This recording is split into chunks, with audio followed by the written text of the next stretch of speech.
Very good afternoon to all of students. कैसे हैं आप सभी लोग? मैं उम्मीद करता हूँ आप सभी लोग अच्छे होंगे, टॉपिक्स आपको अच्छे समझ आ रहे होंगे, आपका असेसमेंट 2 अच्छा गया होगा। फिलहाल आज की क्लास में हम लोग स्टार्ट करने वाले हैं मैट्रिसेस।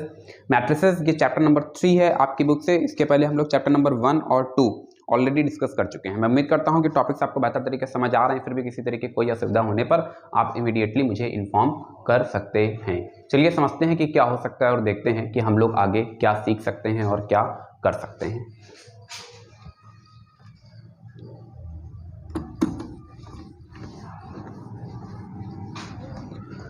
टॉपिक्स को अच्छे से कवर करने की कोशिश करेंगे। डिफरेंशिएशन, इंटीग्रेशन ऑलरेडी हम लोग पहले सीख चुके हैं, तो वहाँ तो किसी तरीके का कोई इशू नहीं होना चाहिए।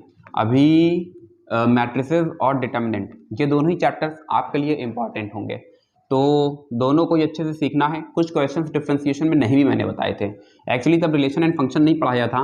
अभी रिलेशन एंड फंक्शन पढ़ा चुका हूँ, तो फिर से उन टॉपिक्स को पिक करूंगा तो आपको बेहतर तरीके से समझ आएगा।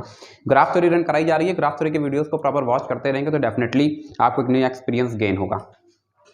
देखते हैं कि क्लास में हम लोग क्या सीख सकते हैं और क्या कर सकते हैं। टॉपिक का बच्चा नाम है वो है मैट्रिसेस। क्या कहा?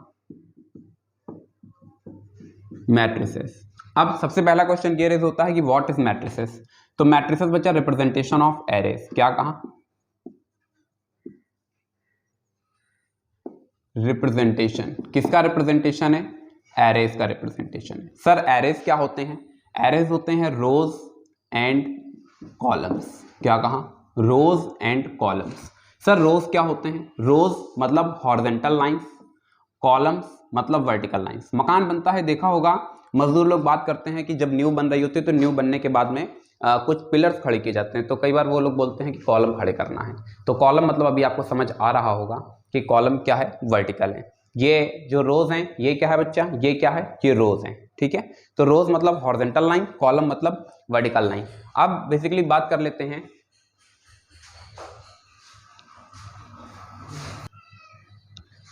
हाँ बच्चा, थोड़ा सा विजिबिलिटी मुझे लगता है कुछ कम आ रही थी, अभी ठीक लग रहा होगा, तो थोड़ा सा हल्का सा ब्लर भी था, अभी आपको क्लियर दिख रहा होगा। तो रिप्रेजेंटेशन, एरेज, फिर रोज एंड कॉलम्स। तो रोज बता दिया, कॉलम्स बता दिया। अब बेसिकली रिप्रेजेंटेशन ऑफ एरेज यानी रोज और कॉलम्स हम इसका इस्तेमाल किस तरीके से करते हैं? तो बच्चा इसका मेन जो एप्लीकेशन वो क्रिप्टोग्राफी पर होता है। क्रिप्टोग्राफी क्या होती है, एक अलग से वीडियो बना करके उसको समझाएंगे। फिलहाल यहाँ पर थोड़ा सा और बेहतर तरीके से समझने की कोशिश करेंगे। इसको प्रैक्टिकल लाइफ में बेसिकली कंपैरिजन के लिए इस्तेमाल होता है। मैट्रिसेस किसके लिए इस्तेमाल किया जाता है? कंपैरिजन के लिए। एक छोटा सा एग्जांपल लेते हैं जिससे बात आपको थोड़ा सा ज्यादा समझ आएगी। हमारे पास दो व्यक्ति हैं, एक है रामदीन, एक है राम सेवक। क्या है? रामदीन और राम सेवक। अब बच्चा ये क्या है? ये लड्डू बेचते हैं, लड्डू, ये पेड़ा और ये चाय। बच्चा रामदीन जो है वो लड्डू बेचते हैं 100 रुपए पर केजी, जबकि ये शुद्ध खोए का पेड़ा बेचते हैं तो 100 रुपीज पर केजी, और चाय इनके यहाँ है 10 रुपए पर कप। जबकि यहाँ से जब हम राम सेवक की बात करते हैं तो राम सेवक यही सेम लड्डू जो है ये 110 रुपए पर केजी बेचते हैं, लेकिन जो पेड़ा है ये 380 रुपए पर केजी के हिसाब से बेच रहे हैं, और जो चाय है इनके पास 12 रुपए पर कप है। अब आपने क्या किया? सपोज करो आप 3 मित्र चाय पीने के इच्छुक हैं और पहुंच गए इन दोनों शॉप्स पर, दोनों ही अगल बगल हैं। आपने एक यहाँ पर पूछा कि भैया चाय क्या रेट है? उसने कहा 10 रुपए पर कप, यानी रामदीन ने कहा 10 रुपए पर कप, और राम सेवक की शॉप पर गए, उसने कहा 12 रुपए पर कप। अब देखो बच्चा, ये है रिप्रेजेंटेशन। ये क्या है? ये महज एक रिप्रेजेंटेशन है। ठीक है, इसी रिप्रेजेंटेशन को हम लोग बोलते हैं क्या? मैट्रिक्स। मैट्रिक्स एक रिप्रेजेंटेशन है। रिप्रेजेंटेशन वर्ड बार बार मैं इसलिए इस्तेमाल कर रहा हूं क्योंकि आप इसमें कुछ कर नहीं सकते हैं। भैया रामदीन के यहाँ गए, आपने कहा चाय कितने रुपए पर कप है? उसने कहा 10 रुपए पर कप है। अब यार तुमको पीना हो तो पियो, और नहीं पीना तो तुम उसका कॉलर पकड़ के उसको मारने तो नहीं लगोगे कि नहीं 10 रुपए पर कप क्यों बेच रहे हो? सेम प्रोसेस, अगर वो 12 रुपए, वो 10 में बेच रहे हैं, 12 में बेच रहे हैं। अब अगर राम सेवक की शॉप पर आप जाते हैं और आप उससे बोलते हैं कि मैं 1 कप चाय चाहिए, तो मतलब यू हैव टू पे 12 रुपीज। अब आप उससे आर्ग्यू नहीं करेंगे कि नहीं बगल वाला 10 रुपए में बेच रहा है। अगर आप उससे बोलेंगे तो कहेगा जाके बगल वाले से पी लो, हमारे यहाँ क्यों आ गए? मेरी बात समझे या नहीं समझे? तो यहाँ पर बच्चा आपको बेसिकली बताने की क्या कोशिश की जा रही है कि मैट्रिक्स एक रिप्रेजेंटेशन होता है जो केवल और केवल कंपैरिजन के लिए इस्तेमाल होता है, बाकी उसको हम सॉल्व नहीं कर सकते हैं। तो मैट्रिक्स को कभी भी हल नहीं किया जा सकता, इस बात को अपने दिमाग में अच्छे तरीके से बिठा लेना। उसकी डेफिनेशन में ही ये वर्ड रिप्रेजेंटेशन इंक्लूड होता है। इसका दूसरा एग्जांपल हम बात कर लेते हैं। जब आप एक शर्ट खरीदने जाते हैं, टी शर्ट परचेस करने जाते हैं, तो आप कई शॉप्स पर जाते हैं। फिर कई शॉप को विजिट करने के बाद आप डिस्कस करते हैं अपने दोस्त या आपके पेरेंट्स जो भी आपके गार्जियंस हैं उनके साथ में कि भाई फलानी शॉप पर वो व्यक्ति ज्यादा बेहतर टी शर्ट दे रहा है रुपए के अकॉर्डिंग। तो फिर आप क्या करते हैं, वापस से उस व्यक्ति की शॉप पर चले जाते हैं। सवाल ये उठता है कि आप 10 दुकानों को विजिट करने के बाद एक्जैक्टली आपने पता कैसे कर लिया कि वो ज़्यादा बेहतर दे रहा था। बच्चा जब आप 10 शॉप्स को विजिट कर रहे हैं तो एक्चुअली क्या है कि यहाँ पर शॉप और यहाँ पर जो भी प्राइस है वो सब पूरा आपके दिमाग में बनता जा रहा है और उसी के बेसिस पर आप कंपैरिजन कर पाते हैं और आप चीज़ों को समझ पाते हैं कि आखिरकार क्या मतलब एक चीज़ दूसरे के कंपैरिजन में कितनी अच्छी है और कितनी खराब है। क्या आप मेरी बात समझ पाए? क्या आप मेरी बात समझ पाए? कई बार आपने देखा होगा गार्जियंस घर में बात कर रहे होते हैं, आपके मदर फादर आपस में डिस्कस कर रहे होते हैं कि यार ये कपड़ा ठीक तो है लेकिन अब इससे बेहतर उसकी शॉप पर था नहीं। तो ठीक तो है, इससे बेहतर उसकी शॉप पर नहीं था मतलब जितना उसके पास कपड़ा था उन कपड़ों में वो बेहतर था। हाँ, उससे बेहतर भी कपड़ा आता है मार्केट में, ऐसी बात नहीं कि नहीं आता है, लेकिन उसकी शॉप पर उससे बेहतर नहीं था। उसकी शॉप पर उससे बेहतर नहीं था मतलब क्या है, उसके यहाँ पर जितना भी हमने डाटा देखा तो अब जब हमने डाटा को कंपेयर करा तो कंपैरिजन के बाद हमको पता चला कि हाँ ये बेहतर है। अब ये कंपैरिजन बच्चा सभी जगहों पर होता है, जैसे कि अब आप क्लास में भी जानते हैं कि एक सेक्शन हमारे पास इस तरीके का है जिसमें हाईएस्ट 70% गया है, तो भैया जो बच्चा 70% ला रहा है वही टॉपर हो गया, वही बेस्ट है। लेकिन ओवरऑल कोई एक सेक्शन इस तरीके का भी है जहां पर बच्चा 92% स्कोर कर रहा है, तो भैया जहां पर बच्चा 92% स्कोर कर रहा है इसका क्या मतलब हुआ, इसका मतलब ये हुआ कि भैया ये इनके कंपैरिजन में ज्यादा बेहतर है, मगर ये बेहतर तो है लेकिन ये अपनी क्लास में ज्यादा बेहतर है। अभी मेरी बात समझे कि नहीं समझे? तो ये जो अच्छा या खराब का वर्ड इस्तेमाल होता है ये बेसिकली कंपैरिजन के लिए इस्तेमाल होता है।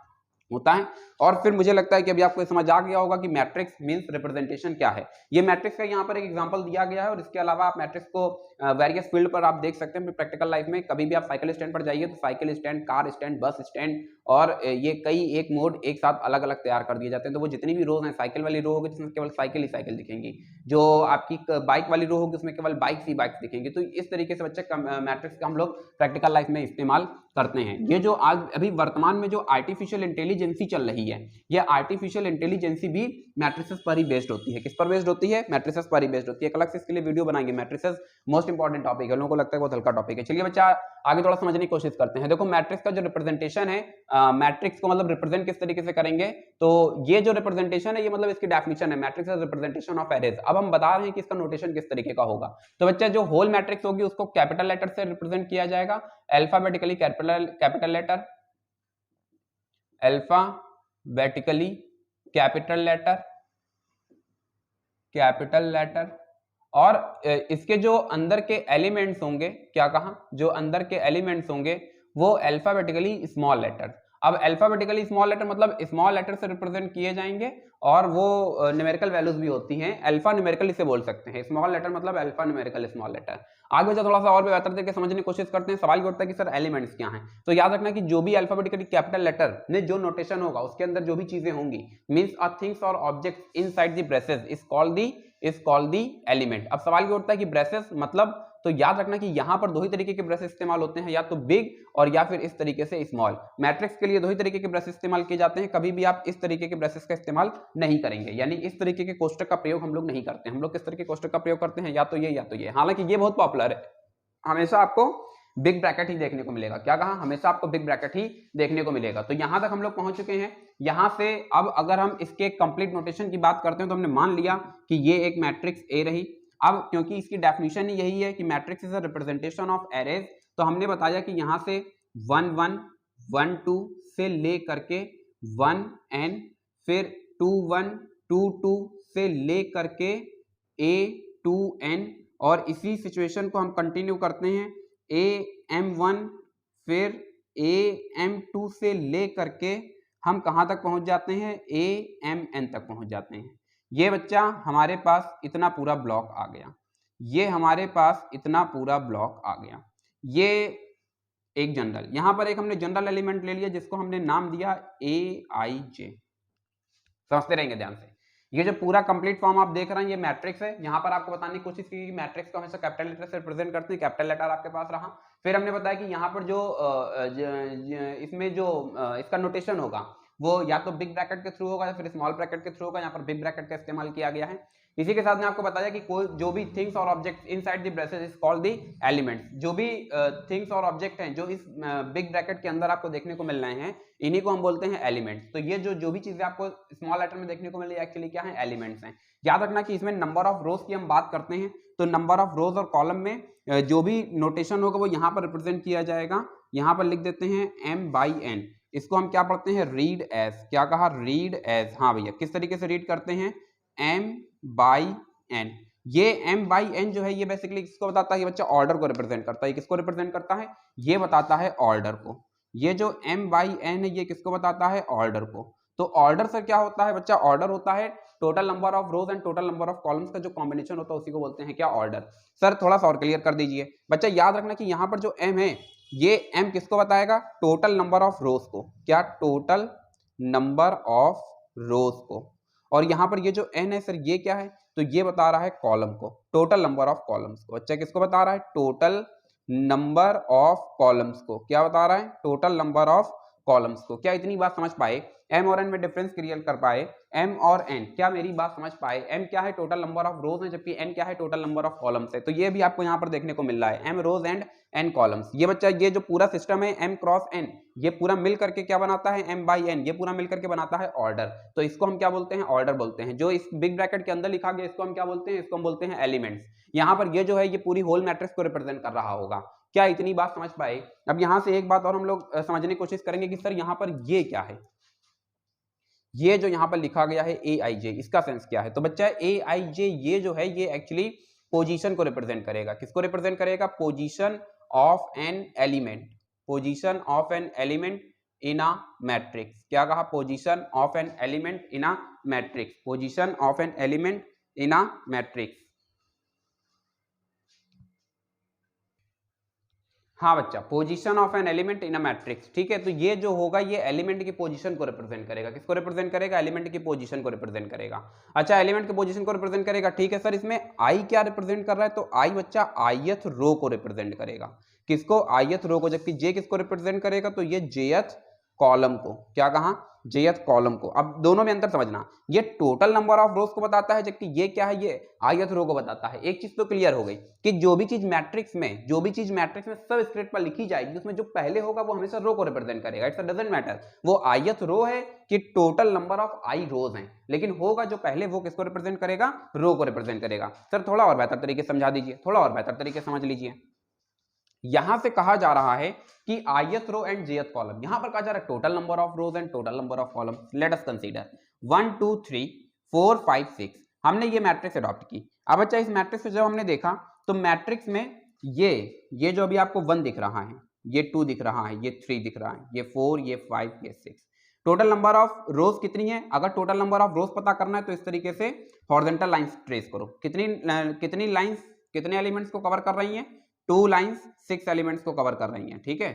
थोड़ा यार साफ कर देते हैं, 1 2 3 4 5 6। अगर नंबर ऑफ रोज पता करना है तो इस तरीके से हॉरिजॉन्टल लाइन ट्रेस करते हैं। अगर minimum number of horizontal lines maximum number of elements को कवर कर रहे हैं तो फिर वो जो लाइंस है उन्हीं को हम रो बोल देते हैं। देखो यहाँ पर 2 लाइंस ही सारे एलिमेंट्स को कवर कर पा रही हैं, तो इसका मतलब इसके पास नंबर ऑफ रोज कितनी है, 2 है। अब सेम प्रोसेस अगर हमने कहा 1 2 3 4 5 6 और हम जानना चाहते हैं कि नंबर ऑफ कॉलम्स कितने हैं, तो बच्चा यहाँ पर नंबर ऑफ कॉलम्स 3 हो जाते हैं। तो क्या हो गए, 3 हो गए। कॉलम को पता करने के लिए क्या है बच्चा, minimum number of vertical lines के through maximum number of elements को कवर करने की कोशिश करो। तो minimum number of vertical lines maximum number of elements को जब कवर करते हैं तो मिनिमम लाइंस कितनी है, 1 2 3 3 आ गया। अब एक काम करो, इसको पकड़ के खींच लो। यहाँ पर जैसे इसको खींच करके लाओगे तो ये इसके ऊपर ओवरलैप कर जाएगा, और ओवरलैपिंग के बाद में अब आपको क्या देखने को मिलेगा, ये देखने को मिलेगा 1 2 3 4 5 6। ध्यान से बच्चा समझते रहना, ये पूरा ओवरलैपिंग करने के बाद में ये और ये, यानी यहाँ पर 2 है, यहाँ पर 3 है, तो ये 2 आया, ये 3 है। ये रिप्रेजेंटेशन है जो ये बता रहा है कि यहाँ पर क्या है, इसका ऑर्डर 2 रोज हैं और 3 कॉलम्स हैं। क्या कहा, 2 रोज हैं 3 कॉलम्स हैं। अगर इसी ब्लॉक को हम थोड़ा और बेहतर तरीके से रिप्रेजेंट करने की कोशिश करें, जरा समझना, ये वाला जो ब्लॉक है तो इसमें इस बार एलिमेंट्स को नहीं रखते हैं और इस बार इस तरह से वर्टिकल लाइन ट्रेस कर देते हैं। यानी ये आप जो देख रहे हैं पॉइंट ऑफ इंटरसेक्शन, ये point of intersection he actual किसको रिप्रेजेंट कर रहा है, पोजीशन ऑफ अ पॉइंट को बता रहा है, पोजीशन ऑफ एन एलिमेंट को बता रहा है। किसको बता रहा है, पोजीशन ऑफ एन एलिमेंट को बता रहा है। सर अभी भी थोड़ा कम समझ आता है, थोड़ा और, अरे थोड़ा और देख लीजिए। हमने इसको रिप्रेजेंट कर दिया a11 a12 a13। अब देखो 2/3 का मतलब ये हुआ कि 2 रोज हैं 3 कॉलम्स हैं, तो 3 यहाँ पर first row first column, first row second column, first row third column. Same बच्चा यहाँ से 2 1 2 2 और 2 3। क्या मेरी बात समझ पाए। अब इस तरीके की नंबरिंग से बेसिकली हमको ये पता चल जाता है कि ये वाला नंबर हमेशा इस नंबर के पैरेलल होना चाहिए। मींस 2 3 मींस 2 3 यहाँ पर भी आ गया। देखो mn है तो यहाँ पर भी mn है। यहां से पता कर लिया कि इसके पास m रोज हैं और n कॉलम्स हैं, तो m रोज n कॉलम्स। ऐसा पता कर लिया 2 रोज है 3 कॉलम्स है, मींस 2 3। ये जो ठीक कॉर्नर का क्या बोलते हैं बॉटम कॉर्नर का जो एलिमेंट होगा वो एग्जैक्टली आपको बता देगा कि उसके पास नंबर ऑफ एलिमेंट्स कितने हैं। मैट्रिक्स किसी भी तरीके से दिया जाए, बस आपको क्या करना है कि आपको इसी पैटर्न पर उसको डिफाइन कर देना है।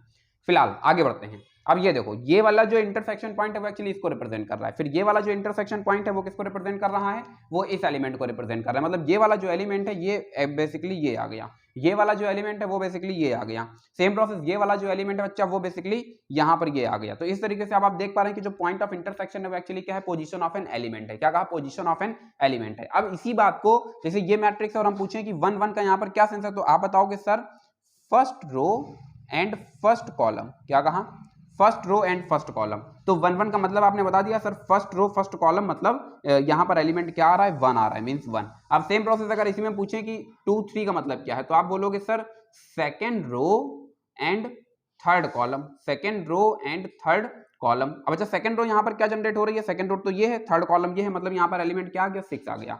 मतलब ये इसकी बात की जा रही है। देखो ये वाला पॉइंट, मतलब ये वाला point A 2 3।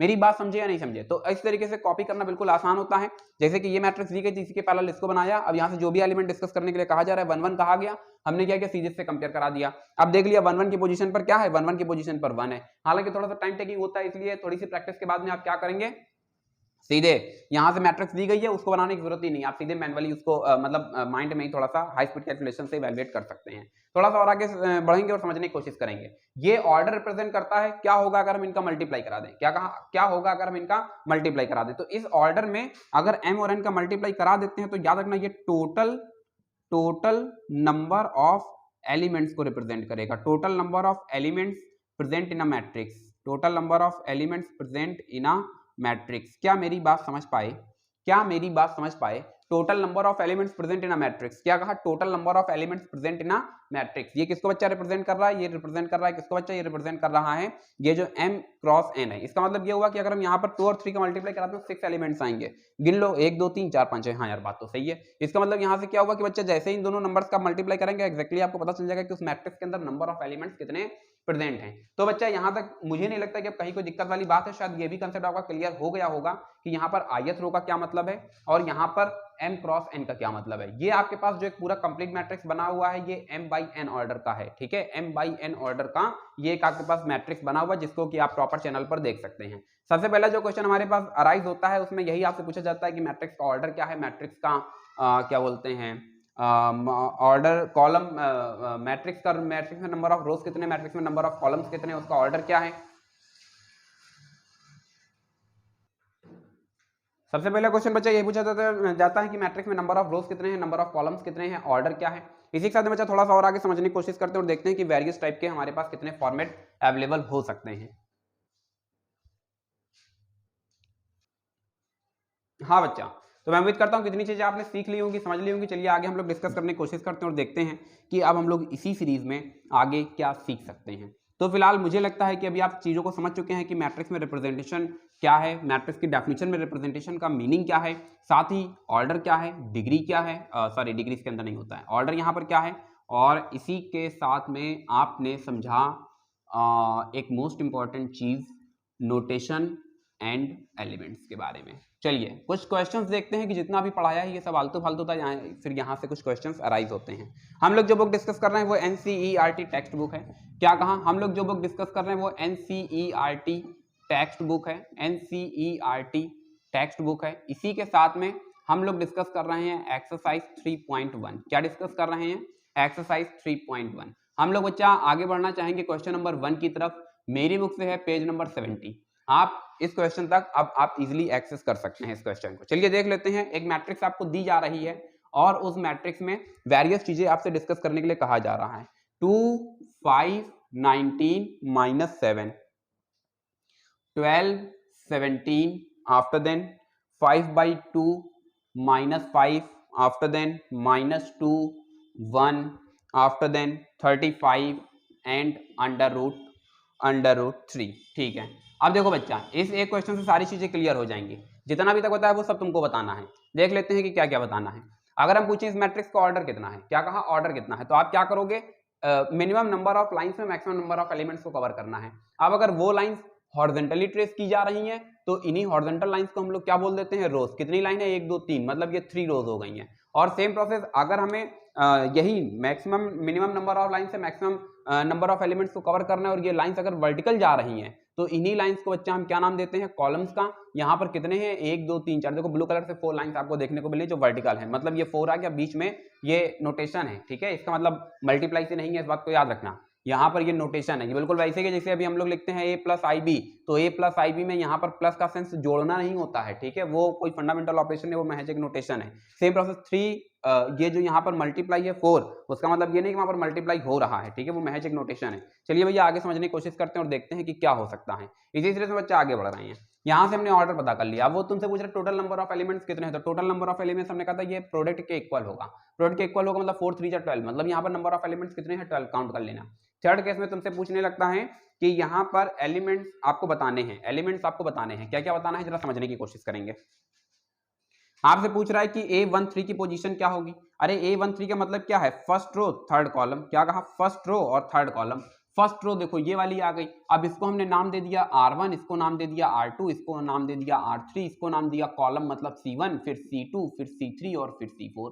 Column C1, column C2, column C3, column C4, row 1, row 2, row 3, कुल मिलाकर के A13 का मतलब क्या है, first row third column. First row third column का मतलब क्या है, ये देखो R1 और C3 दोनों का कोलैप्स कहां पर हो रहा है, 19 पर हो रहा है, मतलब ये वैल्यू क्या आ जाएगी, 19 आ जाएगी। Same working same processing. अब बच्चा सारे तो नहीं बताएंगे, हाँ 1 2 3 बता देते हैं, खुश हो जाओगे तुम लोग। 2 3 का मतलब क्या है, सेकंड रो थर्ड कॉलम, बच्चा R2 ये रहा, थर्ड कॉलम ये रहा, अरे यार ये तो वही आ गया। चलो एक अपने मन से बता देते हैं, एक काम कर लेते हैं, हमने ले लिया A32, हाँ A32, 32 का मतलब क्या हुआ, third row second column, third row मतलब R3, सेकंड कॉलम बच्चा मतलब क्या हो गया, सेकंड कॉलम ये हो गया। थर्ड रो सेकंड कॉलम कहां पर कोलैप्स कर रहे हैं, थर्ड रो सेकंड कॉलम। देखो कुछ लोग समझ नहीं पा रहे होंगे, अरे यार थर्ड रो की बात की तो थर्ड रो ये, सेकंड कॉलम ये यहाँ पर इंटरसेक्ट कर रहा है, ये वाली पोजीशन यही तो है, तो मतलब ये क्या आ गया, 1 आ गया। हालांकि ज्यादा कॉम्प्लिकेटेड नहीं है, आप आसानी से इन चीजों को कवर कर सकते हैं। क्वेश्चन नंबर 1 यहाँ से कंप्लीट होता है, क्वेश्चन नंबर 2 पर हम लोग चर्चा करेंगे।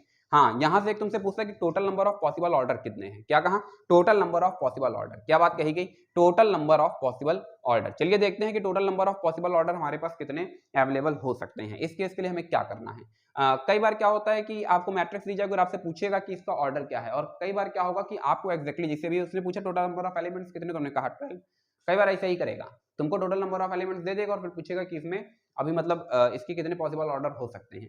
तो आइए जरा समझ लेते हैं। एक पहले बुक का क्वेश्चन देखते हैं और फिर उसके बाद आगे डिस्कस करते हैं। कौन सा नंबर ले लिया जाए, चलो क्वेश्चन नंबर 3 ले लेते हैं। क्वेश्चन नंबर 3 क्या बात कही जा रही है, कहा जा रहा है किसी मैट्रिक्स के अंदर 18 एलिमेंट्स हैं, कितने एलिमेंट्स हैं बच्चा, 18 एलिमेंट्स हैं। पूछ रहा है इसके पॉसिबल ऑर्डर क्या होंगे। अगर तुम्हें ये पता करना है पॉसिबल ऑर्डर क्या होंगे तो एक काम करो, उस कंपोजिट नंबर को 2 नंबर्स में ब्रेक करने की कोशिश करो, यानी 2 फैक्टर, कितने फैक्टर, 2 फैक्टर। मतलब सर कम बात समझ आती है, थोड़ा और समझा दीजिए, थोड़ा और समझ लीजिए। 1 into 18 हो गया, 2 into 9 हो गया, फिर 3 into 6 हो गया, अब 4 जाएगा नहीं, 5 जाएगा नहीं, 6 जाएगा नहीं, 7 जाएगा नहीं, 6 7 8 9, 9 into 2 हो गया, ठीक है। तो कुल मिलाकर के 9 into 2 इससे कोलैप्स कर गया है, तो जाहिर सी बात है 6 into 3 इससे कोलैप्स कर जाएगा, तो फिर ये वाला इससे कोलैप्स कर जाएगा, मतलब 18 into 1, क्या कहा 18 into 1। तो कुल मिलाकर के नंबर ऑफ पॉसिबल ऑर्डर कितने हो चुके हैं, 3 हो चुके हैं। हालांकि ये तो देखो 12th स्टैंडर्ड की बात रही है, क्वेश्चन इंपॉर्टेंट है, कई बार कॉम्पिटिटिव एग्जाम से पूछा गया है। तो आइए जरा समझ लेते हैं कि क्या इसके लिए हमारे पास एक यूनिक फॉर्मूला है। अगर तुम्हें कभी भी ये पता करना हो, मान लेते हैं total number of elements n है, कितने हैं, टोटल नंबर ऑफ एलिमेंट्स हैं n, कितने हैं, टोटल नंबर ऑफ एलिमेंट्स हैं n। अब वो तुमसे कहेगा कि इसके कितने पॉसिबल ऑर्डर हो सकते हैं, तो परमुटेशन एंड कॉम्बिनेशन जब लास्ट क्लास में पढ़ा रहे थे तो मैंने कहा था कि ये मोस्ट इंपॉर्टेंट टॉपिक है, इसको बहुत अच्छे से कवर करो, क्योंकि यहाँ से वेरियस फील्ड आपकी कवर होंगी, ठीक है। यहाँ पर परमुटेशन एंड कॉम्बिनेशन का इस्तेमाल किया जा रहा है। अगर यहाँ पर total number of elements n है तो एक काम करना, इसको ब्रेक कर लेना, किसमें, प्राइम फैक्टर में, किसमें, प्राइम फैक्टर में। ये सब क्या है, ये प्राइम नंबर्स हैं। यहां से पी आई अल्फा आई, क्या कहा, पी आई अल्फा आई। अब अच्छा क्या करना कि अगर total number of possible order की बात कर रहा है, total number of possible order, तो बच्चा ये जनरेट हो जाएगा अल्फा 1 + 1, अल्फा 2 + 1 से लेकर के अल्फा आई + 1। क्या यहां तक चीजें क्लियर हैं, क्या यहां तक चीजें बेहतर तरह से क्लियर हैं। आइए थोड़ा सा और आगे समझने की कोशिश करते हैं। ये तुमको total number of possible order दे देता है। चलो जरा इसका एप्लीकेशन देख लेते हैं। सर एक एग्जांपल से बता दीजिए, एग्जांपल से समझ लीजिए। एक हाँ ये मार्कर ठीक है, 18 है। एक काम करो, इसको प्राइम फैक्टर में कन्वर्ट कर दो, तो मुझे लगता है 9 2 जा 18 हो गया, 2 की पावर 1 3 की पावर 2, ठीक है। एक ये फर्स्ट प्राइम P1 अल्फा 1 और P2 अल्फा 2, मतलब जितने भी हो सकते हैं, अब 2 ही हो रहे हैं तो 2 से ही हम काम चलाएंगे। यहाँ पर क्या डिस्कस किया जा रहा है बच्चा, यहाँ पर पावर डिस्कस की जा रही है। क्या डिस्कस किया जा रहा है, पावर डिस्कस की जा रही है। इसका मतलब ये हुआ कि अगर हम इससे कंपेयर करा देते हैं ऑन कंपेयरिंग, तो आपको पता चलेगा कि जो अल्फा 1 है वो क्या है 1, जो अल्फा 2 है वो क्या है 2 है। तो इसका मतलब ये हुआ बच्चा कि अगर हम इस मामले के अंदर रख देते हैं तो 1 + 1 2 + 1 2 3, बच्चा यहाँ से क्या मिल गया 6 मिल गया। 1 2 3 4 5 6, ये देखो भैया चमत्कार हो गया। क्या कहा, चमत्कार हो गया। बात समझे या नहीं समझे। तो कुल मिलाकर के यहाँ पर नंबर ऑफ टोटल फैक्टर्स कितने, total number of possible order कितने होंगे 6 होंगे। हालांकि ये एक कॉम्पिटिटिव स्ट्रेटजी है, तो अगर एग्जाम में आता है कि total number of possible order कितने होंगे तब तो ये काम करेगा, और अगर वो कह दे उन ऑर्डर्स को भी शो करो तो फिर बच्चा ये जो अभी हम किए हैं ये भी करके दिखाना होगा। मेरी बात समझे कि नहीं समझे। हालांकि ये फॉर्मूला हमेशा ही आपका साथ देगा, क्योंकि कई बार स्टूडेंट्स क्या करते हैं कि जब इसको ब्रेक कर रहे होते हैं तो इस ब्रेकिंग के दौरान कई बार कोई मिस भी हो जाता है, बेचारे कंफ्यूज हो जाते हैं। इसलिए बच्चा परेशान होने की जरूरत नहीं है। यहाँ से एटलीस्ट तुमको ये पता चल जाएगा total number of possible order generate कितने होंगे, और उसी के अकॉर्डिंग फिर आप यहाँ से इजिली इसको मेंटेन कर पाएंगे। क्या आप इतनी बात समझ पाए, क्या आप इतनी बात बेहतर तरह से समझ पाए। आइए थोड़ा सा और बेहतर तरीके से समझने की कोशिश करते हैं। अगर कभी भी तुम्हारे पास प्राइम ऑर्डर का कोई भी prime total number of elements prime number पर होंगे, क्या कहा, total number of elements prime number पर होंगे। अब प्राइम नंबर आप जानते हैं वो नंबर जो खुद से डिविजिबल होते हैं। यहाँ से क्या आया, प्राइम नंबर्स। प्राइम नंबर्स क्या नंबर्स हैं, वो नंबर जो खुद से ही डिविजिबल होते हैं। किससे डिविजिबल होते हैं, खुद से डिविजिबल होते हैं, या फिर 1 से। तो याद रखना कि वो जब उसके तुम प्राइम फैक्टर कर रहे होगे तो प्राइम फैक्टर में केवल 2 ही, एक वो और दूसरा ही है। सर कम बात समझ आ रही है यार, जैसे 13 ले लिया, 13 के फैक्टर करो, कंपोजिट फॉर्म पर टूट ही नहीं पाएगा, बस इसको यही लिख सकते हैं 1 × 13। तो 1 × 13 मतलब एक पावर ये आ गई, बस यही। 1 की पावर 1 नहीं ले लेना, ये 13 के कोई प्राइम फैक्टर नहीं हो पाएंगे, वो जो है बस वही रहेगा। बच्चा ये जब इसको P1 अल्फा 1 से कंपेयर कराओगे तो अल्फा 1 की वैल्यू 1 आ गई, 1 + 1 क्या हो गया 2 हो गया। हालांकि ये पॉसिबल ऑर्डर आपको दिख भी रहे होंगे, एक ये तैयार होगा और दूसरा 13 × 1 तैयार होगा। तो इस तरीके से भी आप देख रहे हैं कि अगर कोई भी total number of elements prime number के फॉर्म पर है तो उसके केवल 2 ही पॉसिबल ऑर्डर हमारे पास जनरेट होते हैं। चलिए आपके लिए एक होमवर्क दे देते हैं, देखते हैं कि क्या चल रहा है, कितना आप चीजों को सीख पा रहे हो, इस मामले के एप्लीकेशन आपने कितना सीखा। होमवर्क में हम आपको देते हैं 2021 चल रहा है, क्या चल रहा है 2021, ठीक है ये सही है। एक मैट्रिक्स है ए, क्या कहा, एक मैट्रिक्स है ए, किस ऑर्डर की है, m/n ऑर्डर की है, ठीक है। ये रिप्रेजेंटेशन का तरीका है बच्चा। अब हमने कहा कि इसके पास जो टोटल नंबर ऑफ एलिमेंट्स हैं वो 2021, हाँ 2021, ये सही है। एक जो हमारे पास मैट्रिक्स है उसमें टोटल नंबर ऑफ एलिमेंट्स जो जा रहे हैं वो कितने जा रहे हैं, 2021 जा रहे हैं। कितने जा रहे हैं बच्चा, 2021 जा रहे हैं। अब हम ये जानना चाहते हैं इसके पॉसिबल ऑर्डर कितने होंगे। क्या जानना चाहते हैं, पॉसिबल ऑर्डर। क्या कहा बच्चा, पॉसिबल ऑर्डर। क्या मेरा क्वेश्चन समझ पाए, क्या मेरा क्वेश्चन समझ पाए। 2021 ईयर चल रहा है, मेरे कहने का मतलब ये था कि एक मैट्रिक्स है, उस मैट्रिक्स के अंदर टोटल नंबर ऑफ एलिमेंट्स जो जा रहे हैं वो कितने हैं 2021। मैं जानना चाहता हूं कि उसके पॉसिबल ऑर्डर क्या होंगे। हालांकि 2020 में तुम लोग 2020 से क्रॉस करके 2021 में तो एक दूसरा क्वेश्चन आ गया। एक मैट्रिक्स है जो n/m ऑर्डर की है, इसके पास टोटल नंबर ऑफ एलिमेंट्स 2020 हैं। कितने हैं, 2020 हैं। तुम बताओगे कि इसके पॉसिबल ऑर्डर कितने होंगे और इसके पॉसिबल ऑर्डर कितने होंगे। ये आपके लिए रहा बच्चा क्या, होमवर्क। चलिए देखते हैं कि आगे हम लोग क्या सीख सकते हैं, क्या समझ सकते हैं। तो 2 चीजें तो हमने सीख ली हैं। एक तो ये कि अगर कोई मैट्रिक्स दी गई है तो उस मैट्रिक्स की हेल्प से हम लोग किस तरीके से उसकी पोजीशन को फाइंड आउट कर सकते हैं, और दूसरा ऑर्डर पर हमने काफी काम कर लिया है। अब एक तीसरा केस आता है कि क्या होगा अगर हमें कोई एक जनरल एलिमेंट दे दिया जाए। जब शुरुआत में मैट्रिक्स को रफ कर दिया, जब शुरुआत में मैट्रिक्स बना था तो aij बताया था, मैंने कहा था वो जनरल एलिमेंट होगा।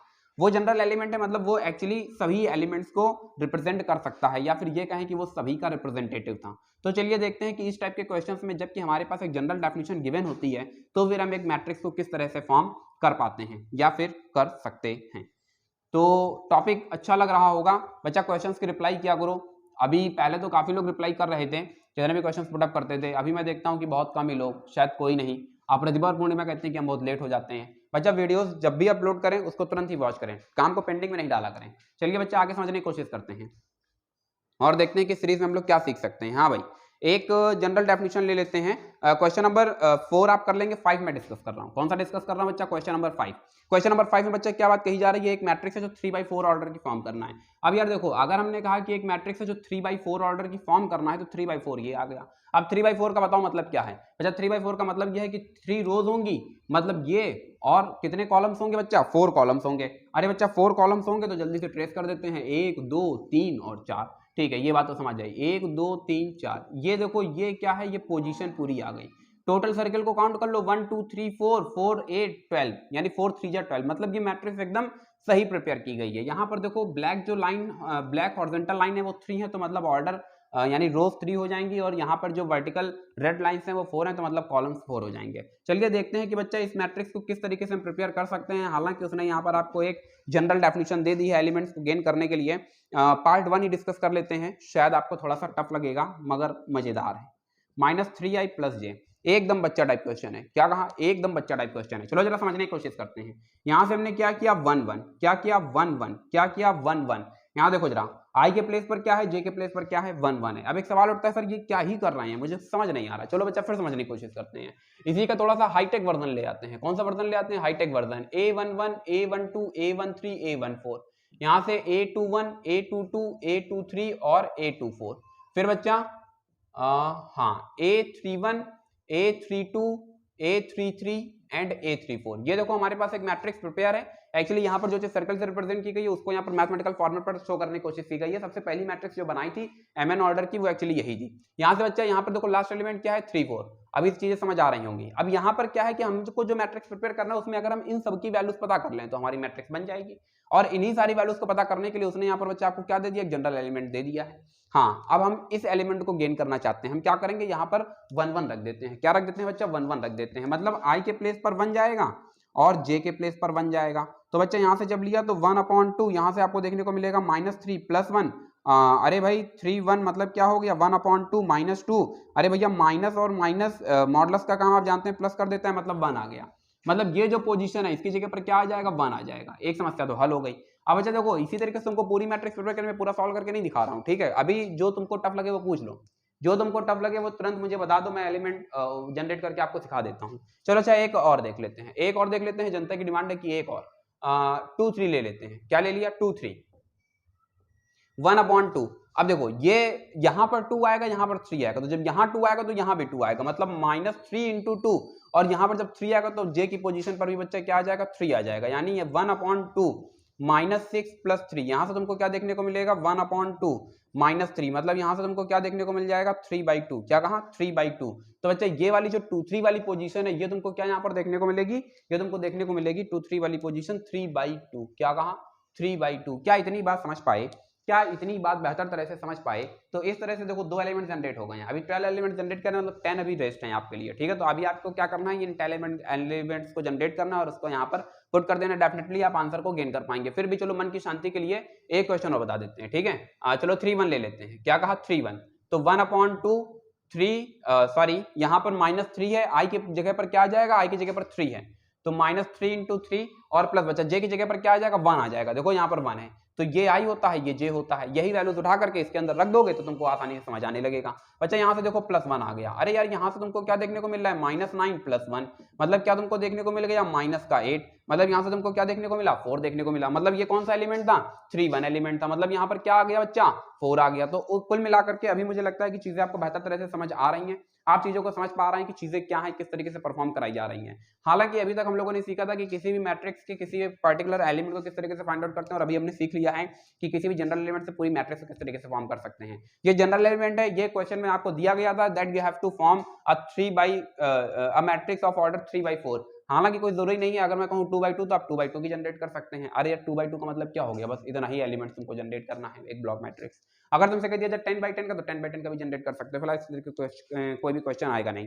चलो बच्चा आगे समझने की कोशिश करते हैं, इसको थोड़ा सा रफ करते हैं और देखते हैं कि इसी सीरीज में हम लोग कितना आगे बढ़ सकते हैं। हाँ चलिए बहुत बेहतर, बहुत ही ज्यादा बेहतर। उस क्वेश्चन का रिप्लाई करना नहीं भूलना बच्चा जिसमें मैंने आपसे ऑर्डर जानने की कोशिश की है। क्या कहा? ऑर्डर जानने की कोशिश की है। हाँ चलो अच्छा एक क्वेश्चन यहाँ से बनता है, मेरा दिमाग में अचानक से आ गया तो सोचा तुम सभी लोग टैलेंटेड हो तो एक क्वेश्चन तो बनता ही है तुम लोगों के लिए। Aij, क्या कहा Aij, ठीक है। एक मैट्रिक्स फॉर्म करनी है, किस ऑर्डर की फॉर्म करनी है? चलो ये छोड़ो। हाँ मिनिमम ऑफ i, j। क्या कहा? मिनिमम ऑफ i, j, ठीक है। एक मैट्रिक्स बनाना है, किस ऑर्डर का बनाना है? मैट्रिक्स बनाना है 2/2 का। हाँ ये सही है। एक मैट्रिक्स बनाना है किस ऑर्डर का 2/2 का, और जनरल एलिमेंट इस मैट्रिक्स का जो दिया गया है वो क्या दे दिया गया है, I comma J, minimum of I comma J. आप मुझे बताएंगे कि आखिरकार ये मैट्रिक्स किस पैटर्न पर फॉर्म होगी।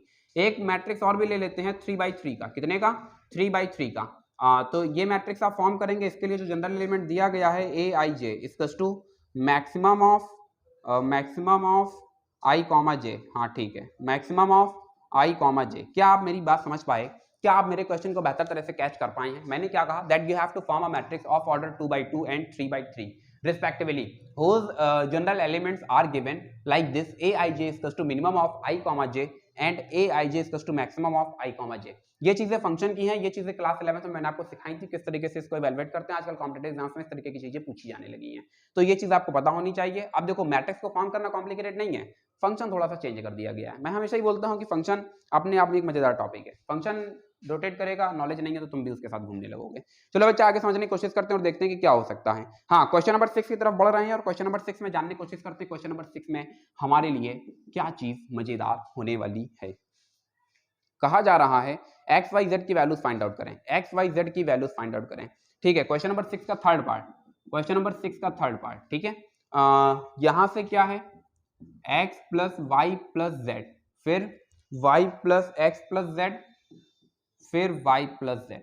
ये एक मैट्रिक्स ये रही, साथ ही साथ यहां पर बच्चे क्या रहा, 957, क्या रहा 957, एक मैट्रिक्स हमारे पास ये रही।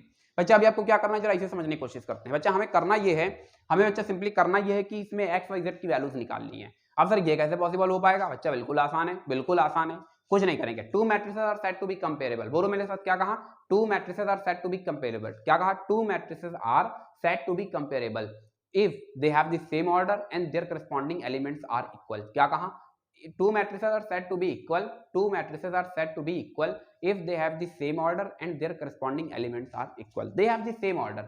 ये मोस्ट इंपॉर्टेंट बात है। हाँ जल्दी से बोलो, इस मैट्रिक्स का और क्या बोलते हैं, टोटल नंबर ऑफ रोज और कॉलम्स कितनी है, मतलब ऑर्डर क्या है इस मैट्रिक्स का।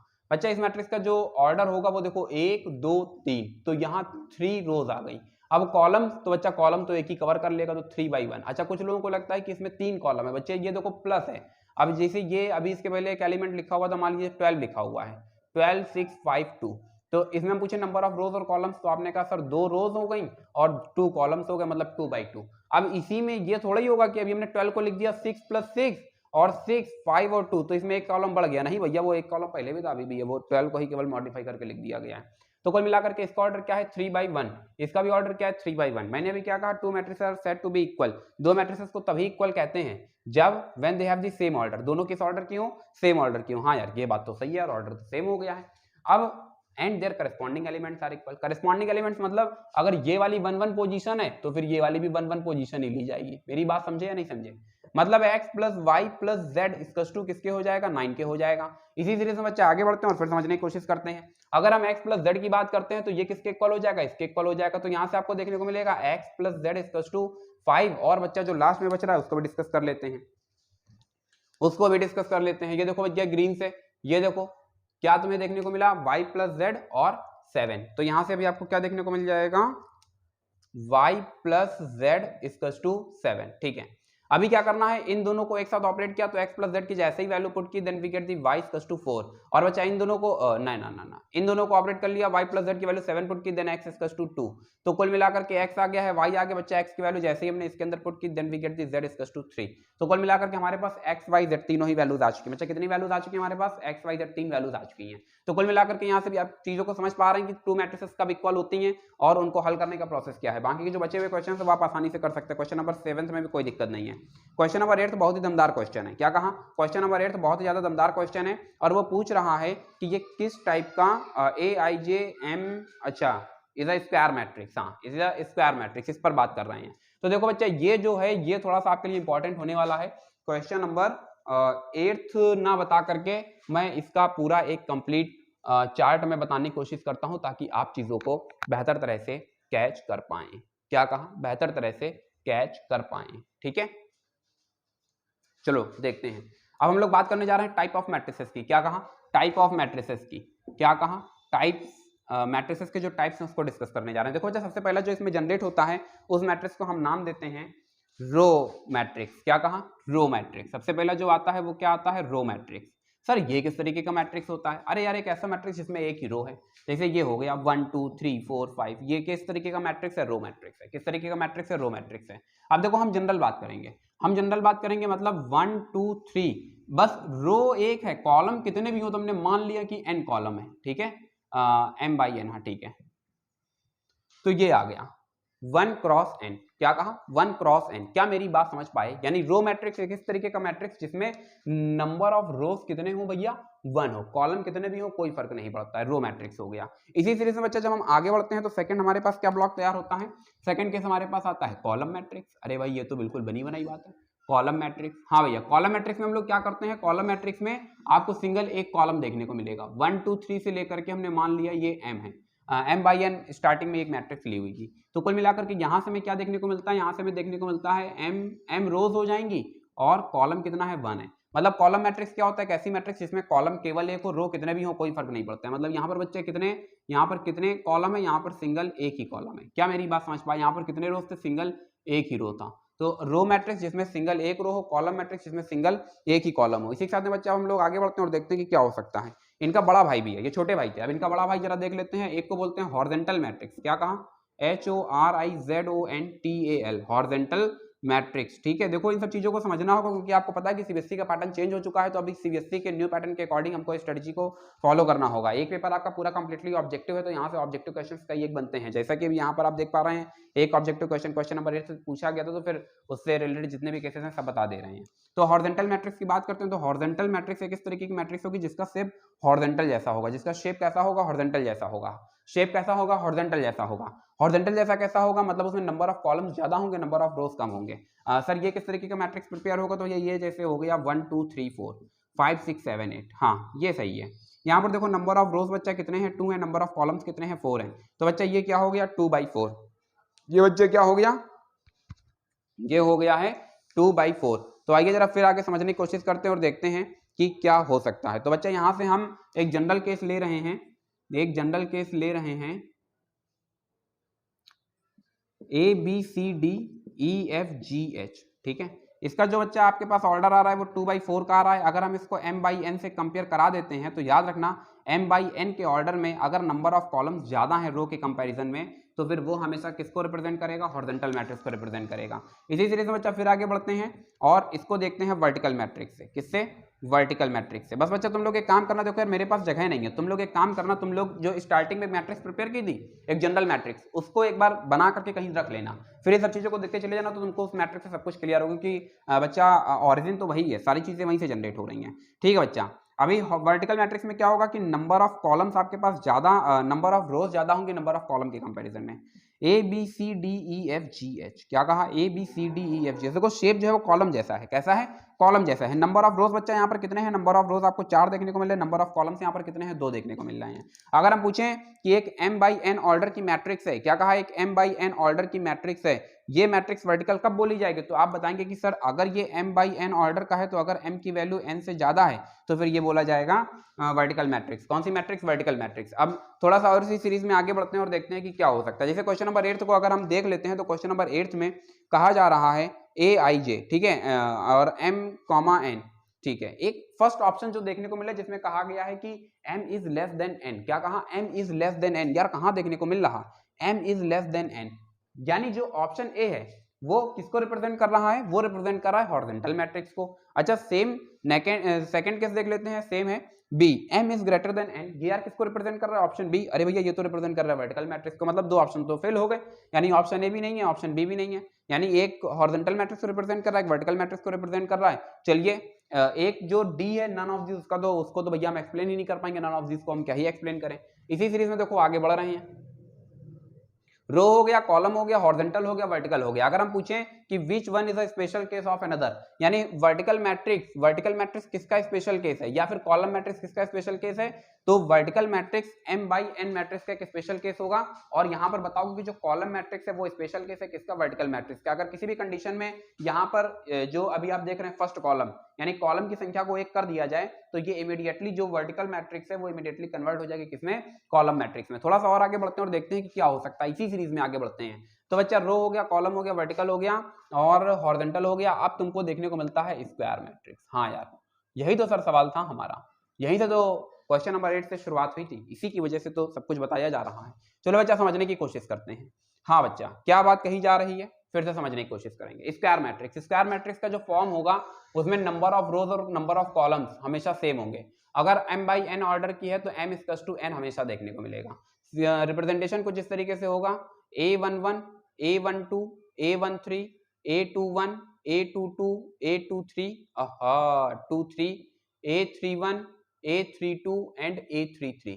तो कुल मिलाकर के ये अभी आप देख पा रहे हैं, ये हमारे पास क्या है, 3x3 का एक मैट्रिक्स प्रिपेयर है। ठीक है, अब यहां से देखो 3 रोज हैं और 3 कॉलम्स हैं। क्या कहा, 3 रोज हैं 3 कॉलम्स हैं। अगर हम इसके ऑर्डर की बात करते हैं तो यहाँ पर ऑर्डर बच्चा कितना हो जाता है, 3x3 हो जाता है। अब तुम बताओ 2x2 को क्या लिखते हो यार, 2 स्क्वायर लिखते हो, इसको लिखते हो कि नहीं लिखते हो, 2 स्क्वायर। 3 इंटू 3 को क्या लिखते हो, 3 स्क्वायर लिखते हो, इसीलिए उसको बोल रहे हैं क्या, स्क्वायर मैट्रिक्स। अभी समझ आ गया होगा कि किसी भी मैट्रिक्स में अगर नंबर ऑफ रोज और नंबर ऑफ कॉलम इक्वल हो जाते हैं तो वो मैट्रिक्स कन्वर्ट हो जाती है स्क्वायर मैट्रिक्स में। इसका मतलब क्या होगा कि क्वेश्चन नंबर 8 में विच ऑप्शन इज करेक्ट। भैया ये रहा आपका होमवर्क, आप मुझे बताएंगे कि क्वेश्चन नंबर 8 में विच ऑप्शन इज करेक्ट। ठीक है, कौन सा ऑप्शन सही है। तो कुल मिलाकर के मुझे लगता है कि अभी आप स्क्वायर मैट्रिक्स समझ चुके हैं कि स्क्वायर मैट्रिक्स क्या होती है। बच्चा इसी सीरीज में हम लोग आगे बढ़ेंगे और देखेंगे कि क्या हम लोग सीख सकते हैं। अब स्क्वायर मैट्रिक्स जो है वो हमारे लिए मोस्ट इंपॉर्टेंट है। It's pave the way of various type of matrices. ये विभिन्न तरीके की मैट्रिसेस के रास्ते को बनाती है, प्रशस्त करती है। तो बच्चा यहाँ से देखो, ये जो अभी आपके पास स्क्वायर मैट्रिक्स देखने को मिले, कोई जरूरी नहीं 3x3 का ही हो, 1x1 का भी हो सकता है। कितने बाई कितने का हो सकता है, 1x1 का भी हो सकता है। यार सिंगल एक ही एलिमेंट होगा, एक रो एक कॉलम बस।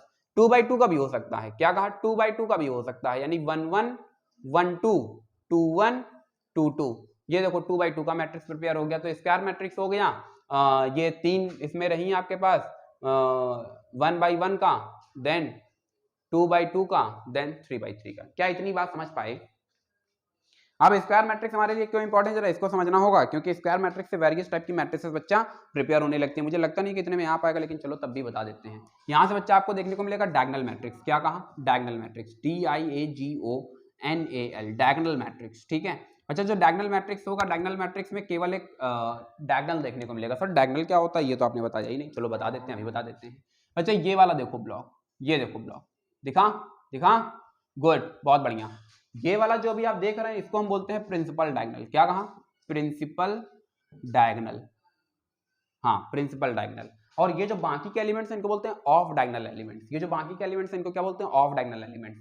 यहाँ पर कहा गया डायगोनल मैट्रिक्स, तो डायगोनल इससे तो कोरिलेट कर रहा है। मतलब क्या होगा भैया, मतलब एकदम आसान है, तुम लोग समझदार हो।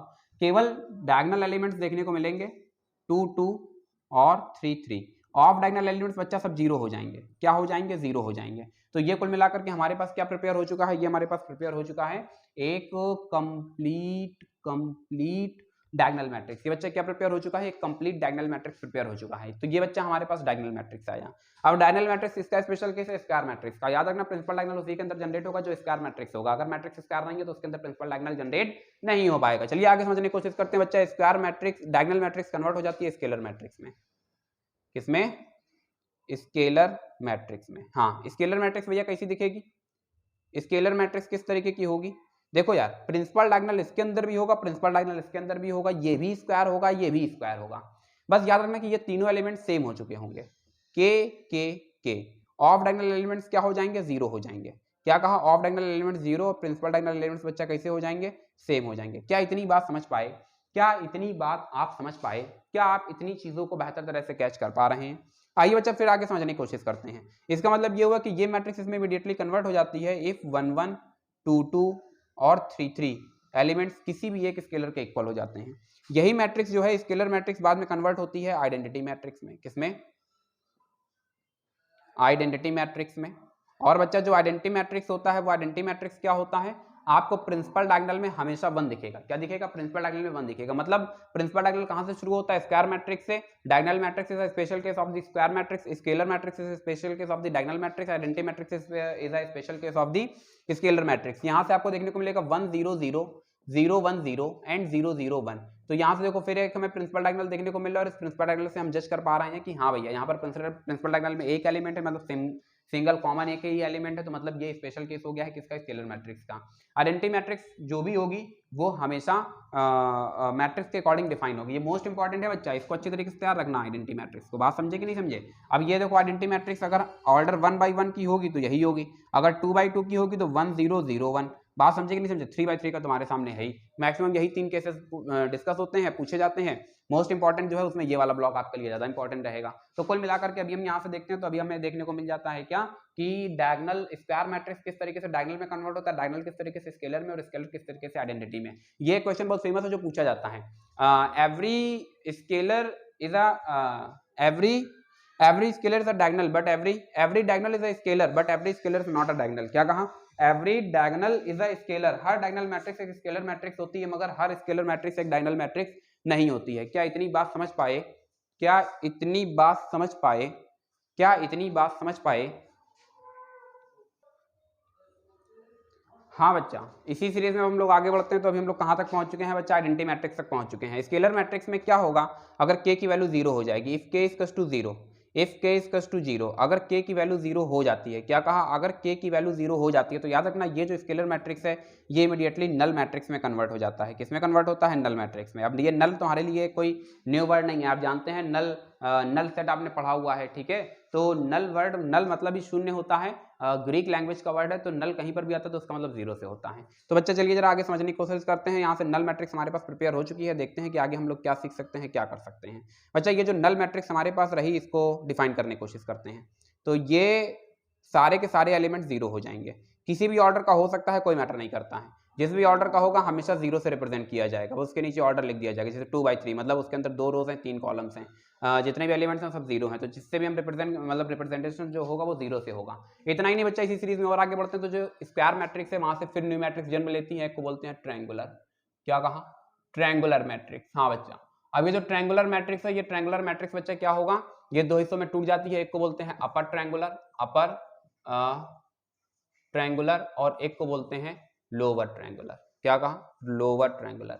अपर ट्रायंगुलर मैट्रिक्स बच्चा वो होती है जिसमें ट्रायंगल अपर साइड बनता है और ऑफ ट्रायंगल एलिमेंट 0 हो जाते हैं। इसको तो यहाँ पर डिफाइन किया जा सकता है, इसको ऊपर डिफाइन कर देते हैं ना, तो फिर नीचे वाले को नीचे। हाँ यहाँ से देखो बच्चा, ये अपर ट्रायंगुलर मैट्रिक्स की खास बात होगी, एक ट्रायंगल बनेगा जो हमेशा कहाँ पर बनेगा? अपर पोर्शन पर बनेगा। ABCDEF, ये 0, ये 0 और ये 0। अभी समझे, अपर ट्रायंगुलर मैट्रिक्स में ट्रायंगल बच्चा किस तरफ बनता है? अपर साइड बनता है, और इसलिए इसको बोलते हैं upper triangular matrix. Of triangle elements क्या हो जाते हैं? 0 हो जाते हैं। लोअर ट्रायंगुलर मैट्रिक्स में आप जानते हैं ABCDEF, और इसी के साथ में अब जो बच गया उसको ले लेते हैं 0 0 0।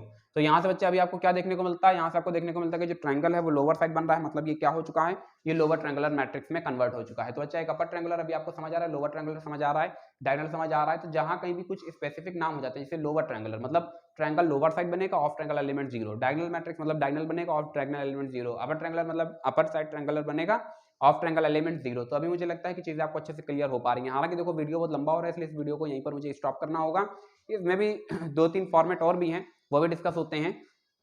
फिलहाल ये जो अभी ये जो चर्चा की जा रही है कहाँ पर इस्तेमाल होगी, किस तरीके से इस्तेमाल होगी, तो ये भी हमको आगे देखने को मिलेगा। और डेफिनेटली पेपर ऑब्जेक्टिव होगा तो यहाँ से क्वेश्चंस आपको देखने को मिलेंगे। इसमें भी कुछ और भी टाइप की मैट्रिसेस हैं, हालांकि जगह नहीं है, वीडियो भी लंबा हो रहा है, इसलिए वीडियो को यहीं से पॉज करते हैं। तो thank you so much to all of you and may God bless you all.